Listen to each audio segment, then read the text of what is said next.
Yeah, well, I think basically there's one major one, which is poor old itch.io has been caught up in the blitz on Steam.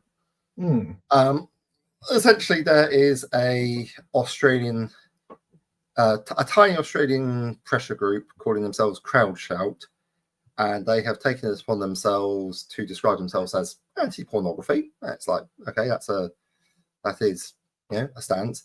But when they say anti-pornography, that somehow seamlessly transitions into anti-adult content online. Well, Damien James O'Farrell identifies that wine is awesome. Well, good job there. Yeah, so they've and so they have put pressure on Visa and Mastercard, and people are doubtless looking at their podcast devices saying, "What is PJ waffling on about now?"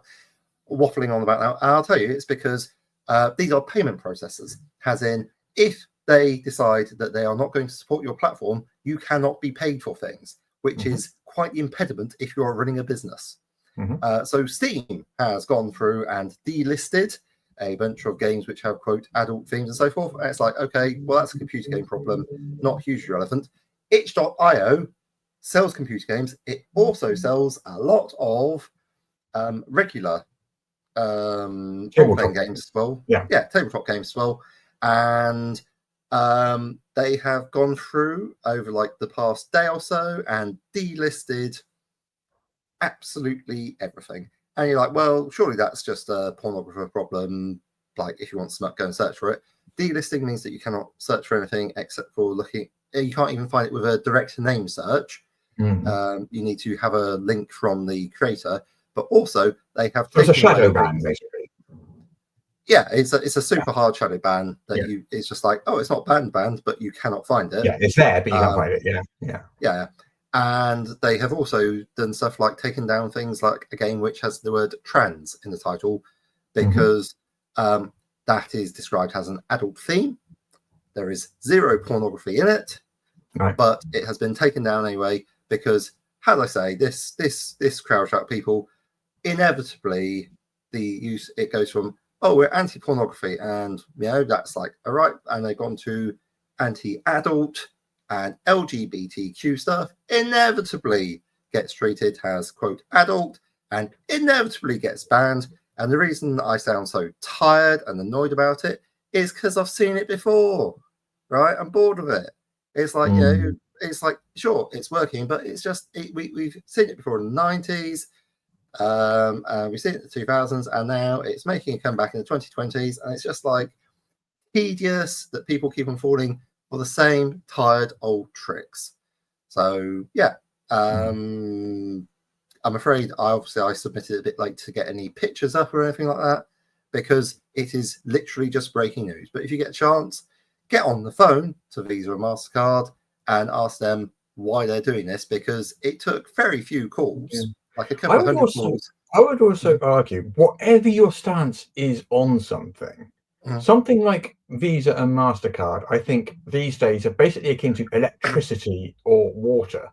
They are essential services at that point, and giving them the ability to cut off basically essential services based on their viewpoint is like giving electricity companies the ability to just cut off your power, or water companies just to cut off your power just because they don't like something about you. And I think that is a dangerous, really dangerous position to be in, where companies have that sort of, that sort of power. I will say, and I am not a fan of Visa and MasterCard, as corporations per se, but I will say, in fairness to them, it is partly self-defense, because they were processing payments for well-known pornography sites and got involved in lawsuits around some of the shadier areas.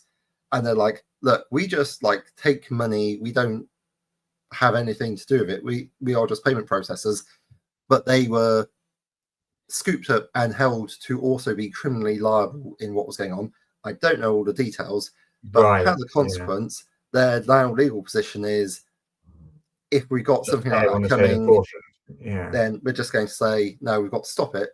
And it's like, this is heavily exclusionary of sex work. And that is, I guess, a political opinion. Here's me being political. But it has real ramifications because it also inevitably affects LGBTQ people as well. And I guess the information that we have access to. I mean, a simple version of that in TTRPGs is there's a role-playing game called 30 Sword Lesbians.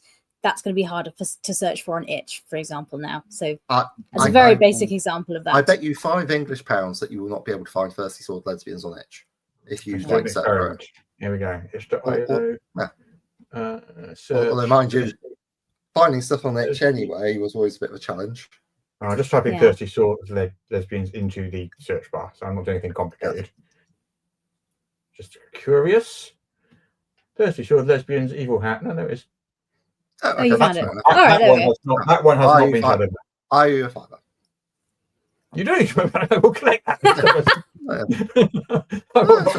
To the pub, let's go.